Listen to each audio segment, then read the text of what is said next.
Você já deve ter passado por isso, né? Especialmente se você usa Twitter, Facebook ou até em grupos de WhatsApp mesmo.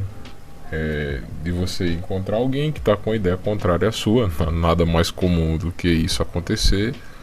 Mas aí de repente o cara parece que tá te ofendendo. Ele falou alguma coisa que não só você não concorda, mas é uma situação muito ofensiva. Você pensa, pô, esse cara deve estar de brincadeira com a minha cara. Ou então, sei lá, ele parece estar extremamente desconectado da realidade. Ele não fala coisa com coisa. Ele parecia ser um cara sensato até 10 minutos atrás, mas aí ele falou algo e aí você percebeu que ele é só um louco, um lunático. E tudo mais que ele falou depois daquilo ali parece que abriu as portas da percepção para você, e você percebe que ele não para de falar besteira sem parar. Beleza, essa é uma situação. Outra coisa que já deve ter acontecido com você também é de você encontrar alguém que você não concorda com o que ela postou ou com algum comentário dela. Você vai falar, não, fulano, eu não concordo com você por causa disso, disso e daquilo. Você explana da melhor maneira possível, você está dando a sua opinião ali de forma bem honesta, bem clara, e a pessoa te ataca e não consegue entender o que é que você está querendo dizer, e fica batendo cabeça com você, simplesmente sai da conversa com algum risinho de deboche ou algo do tipo. Você já parou para pensar que as duas coisas que você experimentou, elas são frutos do mesmo problema, do mesmo fenômeno? Tanto o fato de que a primeira situação em que você se sentiu ofendido, quanto essa outra situação em que você fica frustrado por não conseguir explicar direito, ou até explicou direito e parece que está jogando pérola aos porcos porque ninguém está te entendendo, elas são frutos elas podem, na verdade, ser fruto do mesmo problema, que é o problema de vocês estarem se comunicando em canais diferentes, em discursos diferentes. Não sei se vocês são familiarizados com essa ideia, mas o professor Olavo de Carvalho é quem explicou majestosamente essa ideia no livro dele, Aristóteles em Nova Perspectiva. Então, por que adianta discutir com essas pessoas? Eu não posso, no curso de uma discussão, curar o sujeito. Olha, tem uma deficiência mental. Porque isso aqui cria um problema neurológico, meu filho. Eu não posso curar você no curso de uma discussão. Então, eu não posso provar as coisas que eu estou dizendo, porque você não tem capacidade de você apreender o que eu estou dizendo. Você vai entender outra coisa, no outro nível, fazer uma confusão dos diabos, e vai ficar muito brabo com o que eu estou falando. As pessoas sempre ficam brabinhas, Então, discutir não dá. Curar você também não dá. Então, o que eu posso fazer? Posso mandar você tomar no cu. Por que eu faço isso? Porque daí talvez você fique chocado, e daí a sua raiva aumenta. Quando a sua raiva aumenta, tá certo? Você entra num estado, de crise existencial. E talvez na crise existencial você diga, opa, talvez o errado seja eu, talvez eu deva tentar. Não mudar de ideia, não estou querendo mudar a sua opinião, desgraçado. Eu estou querendo que você entre num plano de normalidade humana, de sanidade. Tipo, seja feliz e não enche o saco. É isso que eu quero. Bom, explicando aqui bem por alto, de orelhada, porque minha preparação para fazer esse monólogo aqui, esse podcast, foi basicamente lembrar de pontos chaves do livro que eu li há muito tempo. Basicamente o que o professor Olavo faz nele é criar a conexão que existe já de forma implícita nos trabalhos de Aristóteles, que ele não conseguiu terminar. Então Aristóteles desenvolveu a lógica, mas ele também era taxonomista, ele gostava de filosofia, de poesia, de fisiologia, enfim. A ideia do Olavo é de unificar de uma maneira que ele diz que passou desapercebido por pessoas que estudaram filosofia durante todos os séculos, desde Aristóteles até Olavo, que é a ideia de que existe uma conexão entre todos os trabalhos de Aristóteles, no sentido de que Aristóteles estava querendo mostrar que existiam discursos, maneiras de se expressar, do ser humano expressar, e essa quantidade de formas diferentes ela é limitada, então são 4 maneiras. tudo que você fala está em algum desses 4 canais, tudo que você expressa em todos os momentos da sua vida. Claro que, por exemplo, uma conversa você pode passear entre os discursos, né? entre os tipos de conversa, mas estão sempre dentro desses 4. Nunca há um quinto, um sexto, não é infinito.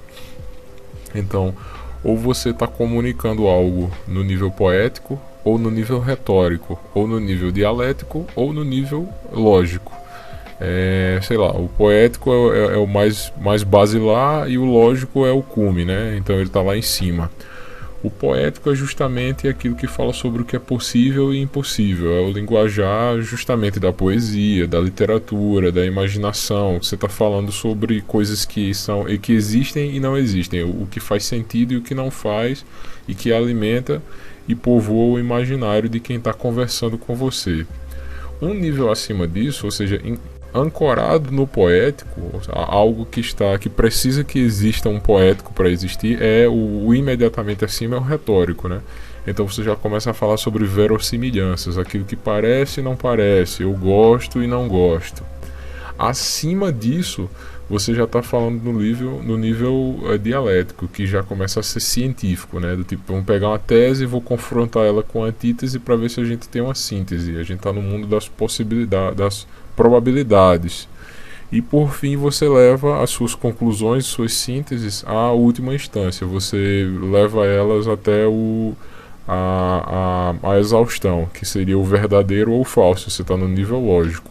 Ou seja, para que você tenha um linguajar lógico, necessariamente ele está ancorado num dialético, que necessariamente está ancorado no retórico, que necessariamente está ancorado no poético, né? O poético vai falar sobre o possível e impossível, aquilo que é imaginável e inimaginável, grosso modo, né? Claro, óbvio que o livro está explicado muito melhor e com muito mais consequências. Logo acima do poético vai falar sobre verossimilhança, aquilo que é bom, o que eu gosto, o que eu não gosto, parece ser, parece não ser. Acima disso tem a probabilidade, científico não é provável, não é provável. E o último passo é o linguajar lógico, é verdadeiro, é falso, é consequência inescapável ou então é refutado. Então, tendo em mente que a mente humana se comunica dessa maneira, que é a tese do professor Olavo, de que o Aristóteles queria falar disso, dá para a gente começar a cogitar o que é que acontece hoje em dia nas redes sociais, se tem alguma conexão ou não.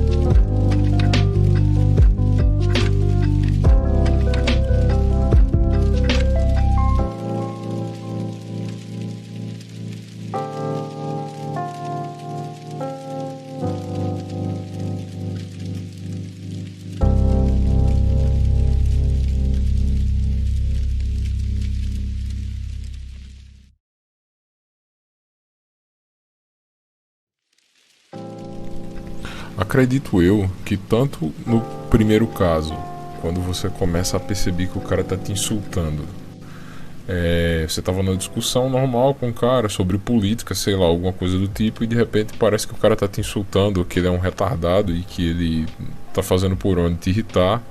Será que isso não é o caso de que vocês estavam no nível dialético, vocês estavam falando sobre teses e antíteses, e aí de repente o cara te jogou uma proposição que te balançou e fez você cair para o nível retórico? Ou seja, vocês estavam falando sobre probabilidades, algo impessoal, e de repente o cara te desestabilizou emocionalmente e você voltou um passo. Você está agora falando no nível da verossimilhança, do gosto não gosto. Então, se isso é verdade, independente do que o cara falar, o cara pode estar dando os melhores argumentos possíveis, ele está num patamar acima de você. Ele está falando sobre probabilidades, sobre confrontar ideias científicas, cenários possíveis, testar hipóteses, e você não está percebendo que você desceu um patamar, você não está percebendo que você está falando sobre verossimilhanças e grupos de gosto, do tipo, eu gosto desse cara, esse cara é antipático, eu não vou com a cara dele. Ou seja, tudo mais que o cara falava vai ser interpretado na clave de agradável, desagradável, e não mais no provável, improvável. O contrário também é verdade. Às vezes você está falando com alguém, levando as coisas às últimas consequências, do tipo, cara, se isso aí que você está dizendo é verdade, então tal coisa pode acontecer. Às vezes você está usando esse tipo de argumentação lógica, que é levar até as últimas consequências, do tipo, você está errado, porque se isso que você está dizendo fosse verdade, X, Y e Z não seriam possíveis. No entanto, eu observo X, Y e Z acontecendo no governo. E aí o cara desestabiliza e volta a um nível. Ele é quem cai pro nível do gosto, não gosto. E aí não importa o quanto você fale com o cara de forma educada e tudo mais, ele vai tomar tudo pelo lado estético da coisa, do tipo, cara, que cara desagradável. Ou seja, às vezes pode ser que valha muito mais a pena você não perder tempo discutindo, mas não é pela aquela máxima que você vê as pessoas dizendo vazia e sem muita razão de ser, de que não vale a pena discutir. Não, vale sim a pena discutir, só que vale a pena discutir quando você está no nível dialético e lógico com o cara e o cara não cai do nível também. Então, se você pegar duas pessoas que estão falando no nível dialético, passeando entre o nível dialético e o lógico, né? Levanta uma hipótese, confronta, vê fontes, vê probabilidades, vê estatísticas sobre aquilo, leva às últimas consequências. O cara tem que ser humilde o suficiente para dizer, realmente eu errei, cara, de fato, volta, tal. Aí é uma discussão produtiva. Mas se você está falando com um cara e ele está no nível dialético, retórico, ou seja, ele está no nível da verossimilhança, do tipo, vocês já repararam que tal coisa sempre acontece quando tal coisa, isso não me agrada, fulano, eu não vou muito com a cara de fulano. Ou pior, vai ver o poético do cara tá podre, né? Ele só se alimenta de narrativa idiota que ele lê no Twitter, ele só vê thread de gente que só vive de conspiração imbecil, sem pé nem cabeça na realidade, ou ele só vê filme feito por lacrador que enche a cabeça de pó, né? Só vê lançamento do Netflix. Esse cara vai ter uma imaginação infértil, né? Ou até fértil pra bosta. Só vai sair merda da cabeça dele. Aí, velho, não tem como você levantar suposições e hipóteses retóricas que culminem em hipóteses dialéticas e discussões de probabilidade de jeito nenhum. Esse cara tá num mundo diferente do seu. Tem que ser feito um trabalho de resgate muito grande com ele para poder vocês começarem a ter uma discussão produtiva. Grava aí que eu sou estuprador agora. Olha, jamais estuprar você que você não merece. Olha, eu espero que não. Se é esse o papo, eu te dou outra. Dá que eu te dou outra. Dá que eu te dou outra. Dá que eu te dou outra. Dá que eu te dou outra. Dá que eu te dou outra. O que é isso? Mas o que é isso? Você me chamou de estuprador? Você me chamou de estuprador? Você é uma imoral. Ah, vagabunda. O que é isso aqui? O que é isso aqui? O que é isso aqui? Desequilibrado. O que é isso Vai dizer agora desequilibrado? que você é uma coitada agora. Mas o que é isso? Ou seja, em resumo, quando você for discutir com alguém, seria interessante você tentar saber em que nível vocês estão conversando, né? Do tipo, pô, eu acho que eu tô falando as coisas de maneira retórica aqui. Eu tô no campo da dimensão da verossimilhança. Eu não tenho muitos argumentos plausíveis, nem consigo levar às últimas consequências o que eu tô dizendo, né? Tô só formulando verossimilhanças do tipo, eu não confio em fulano. Vocês já repararam que tal coisa só acontece quando fulano tá falando tal coisa? Então você tem que ter a humildade de admitir que quando alguém chega com uma argumentação melhor do nível dialético, ou até mesmo leva às últimas consequências do que você está falando, né, que seria um atributo lógico, você tem que ter a humildade de subir o nível do cara, ou então admitir que você não está preparado para a discussão, né? O contrário também é verdade. Às vezes você está conversando com alguém no nível lógico, o cara cai de nível e ele está falando com você no nível poético, ou começa a falar de retórico, de verossimilhança. E aí você tem que dar um jeito de trazer o cara de volta para o nível da discussão em que haja a dialética, né? Se você não conseguir fazer isso, aí é que a discussão começa a ficar improdutiva. E aí vocês vão cair na espiral de se repetirem ou até se insultarem no final das contas. Vale a pena. Muitas vezes é muito mais produtivo você parar a discussão e expor o cara de forma demorada e tudo mais as coisas que fizeram você ter aquela ideia do que você mesmo falar. Por exemplo, sei lá, se você acha que tem um problema acontecendo no governo por causa de alguma facção do governo que tá fazendo lobby. Em vez de você chegar e dizer a sua conclusão sobre aquilo, que tal você mostrar materiais para ele, tipo, jogando conversa fora, ou então fazendo uma piada sobre isso, mostra um meme ao cara sobre isso. Vai demorar dias, ele vai ser resistente, mas se você tiver com a razão, uma hora vai chegar para ele a verdade. Porque isso significa que você está fazendo um trabalho no poético do cara, você está mostrando as possibilidades, né? Você está primeiro criando o imaginário dele ali. É muito mais produtivo do que bater papo de forma dialética ou lógica. Então, apresentar bons exemplos literários, vamos dizer assim, para alguém, às vezes é muito mais convincente do que você bater papo com o cara jogando as cartas na mesa e sendo extremamente racional. Eu vejo isso acontecendo infelizmente no Twitter, onde as pessoas, uma vez ou outra, quando elas não estão perdendo tempo tentando dar exposed umas nas outras, tentando convencer num nível lógico, e é muito mais perda de tempo do que se elas estivessem produzindo memes, né? Foi uma das razões pelas quais eu meio que abandonei o Twitter, porque eu percebi que eu estava cometendo esse erro de tentar usar lógica e dialética quando a retórica e poética era muito mais interessante para sustentar o meu ponto de vista. Ou seja, compartilhar determinadas publicações que corroborem um imaginário, ao meu ver, soa como uma estratégia muito mais interessante do que bater cabeça com pessoas que eu não quero insultar no final das contas.